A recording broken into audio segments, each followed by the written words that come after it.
So good morning students. So this today we'll discuss about metered dose inhalers.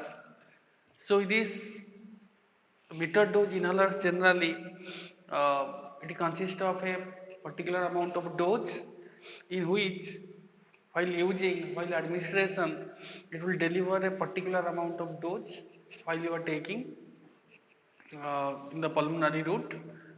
So this, if we try to see, it's very old technique, metered dose inhaler. So generally it's coming in the form of aerosol packaging, and when we'll pressurize uh, the actuator, it will release the particular amount of dose and which we can inhale, and that's why it's called as metered dose, as particular amount of dose will be released at a particular time. So this let us discuss about what are the parts of these metered dose inhalers. The first one, it's your container. So generally container means the container we are using should be chemically inert and should withstand a pressure that will be created inside of that. That will be more than 400 kilopascals. It should withstand that pressure, and with this generally we are taking aluminum cans for that, for the preparation of containers, and it will be coated in a plastic coated glass vial, and with this these are all about your containers, and the capacity of these will be around 10 to 30 ml as per the requirement of the dose. The capacity will be 10 to 30 ml.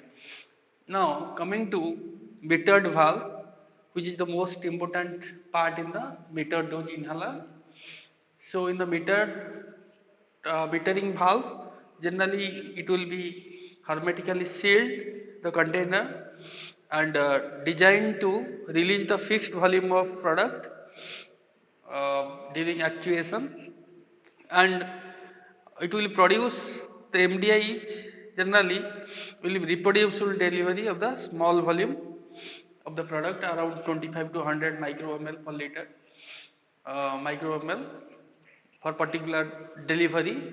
This will be controlled, regulated as per the dose, and generally if you will try to see uh, after actuation, the metering chamber refills the liquid from the bulk and dispense the next dose. So like that is a continuous process. In every time we are pressurizing, it will fill the chamber and it will deliver the actual amount of drug. That means when you will press it, from drug solution will come to the container, particular metered valve, and from there it will release the drug. So every time when you will press it, the accurate amount of dose will be come out, and we can inhale that. Next one important part is elastomer cell. The elastomer cell, generally it's a very critical part.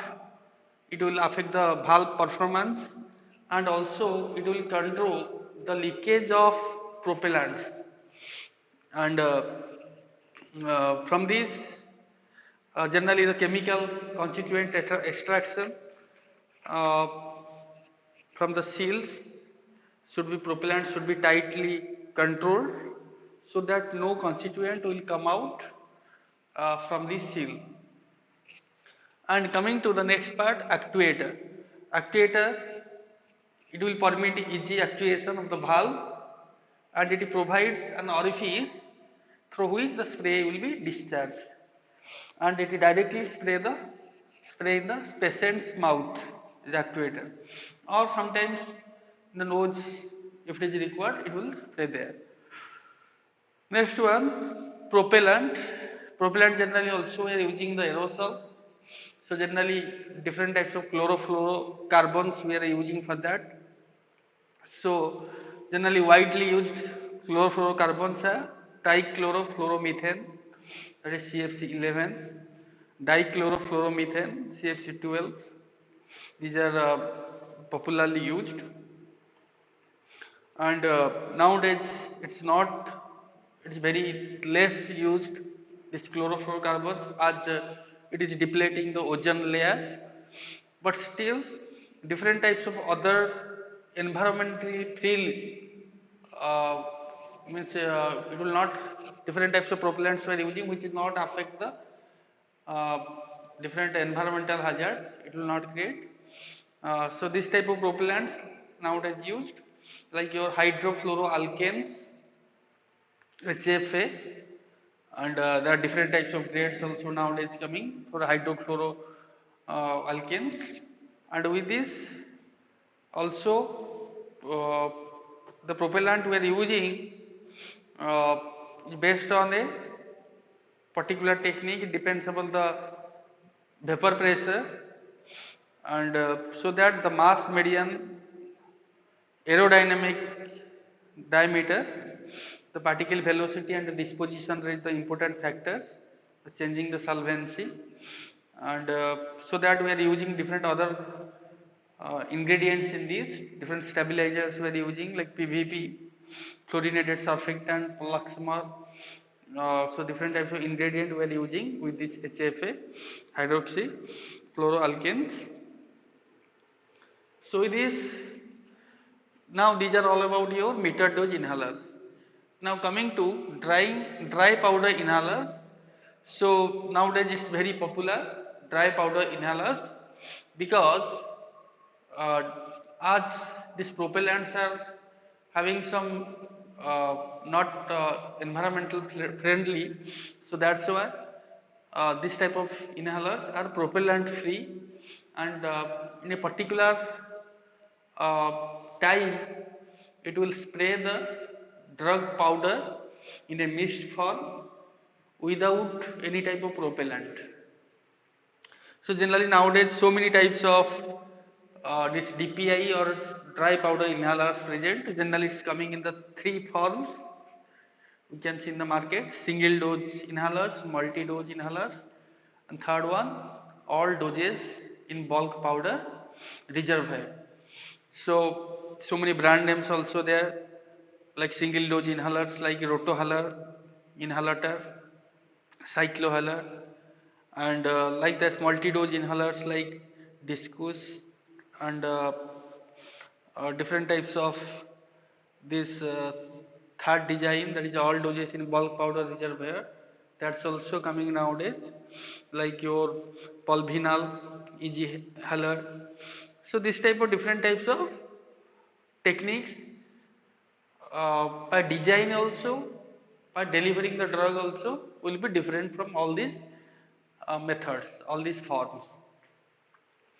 Now coming to techniques for making the particulate matter for long delivery system.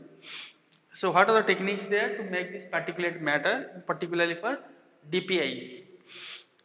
Because in the MDI generally we need to prepare suspension of solution by taking the propellant in which the drug will be dispersed. But in case of dry powder we need to accurate size the make accurate size of the particle in the powder. So that's why different techniques we are using. So like first one, spray drying technique, which is prepared by spray drying method, and it will give a particle size around 2 micrometer sizes. And next one, spray freeze drying method.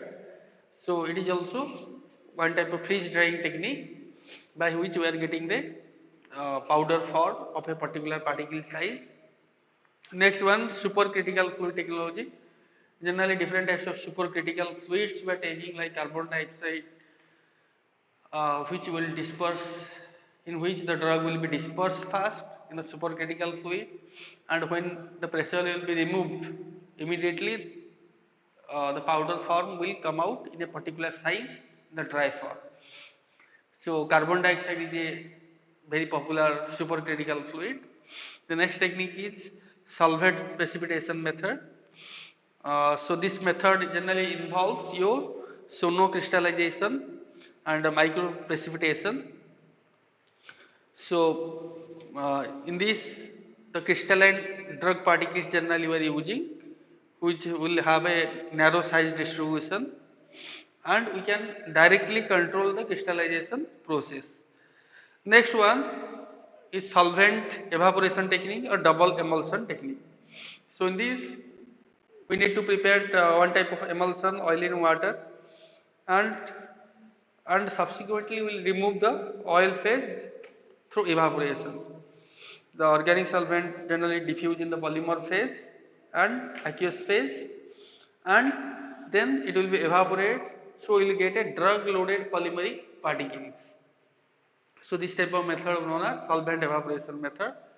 Nowadays another technique also used, that is known as particle replication in non-wetting templates.